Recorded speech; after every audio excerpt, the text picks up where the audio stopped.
The two that I really wanted to touch on was the first one you've kind of alluded to there, which is love shouldn't be hard. And in my current relationship, we ended up actually breaking up because we encountered an issue. And I don't think the world at my very, very naive age of 24, I think at the time, told me that relationships had issues. I'd only ever seen from social media perfection. So the minute my relationship was good but challenging, I thought it was disposable, right? Because social media has made perfect look so normal. Yeah. And the second one is, which I find really interesting, and people find this one quite controversial, which is this idea that you don't always need to be together.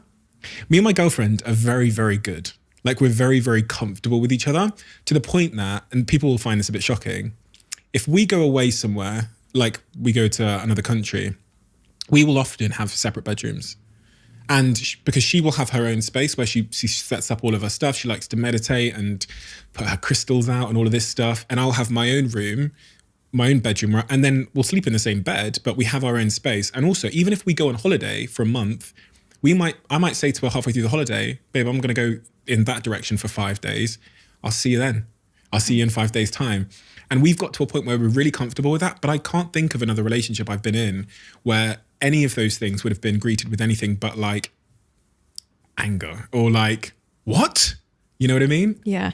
And I think sometimes that response from people comes out of insecurity about what's right, because nobody sort of talks about these things, or they haven't historically. And so nobody really knows if the way they're having their relationship is the same as anybody else. And are we getting it right or wrong? And so often there can be these knee-jerk reactions from people about, that doesn't sound good because that's not what I know to be true. And you know, then it becomes, you know, diversity, it becomes sort of difficult for people to handle then, doesn't it? If your experience is different to mine, then am I wrong?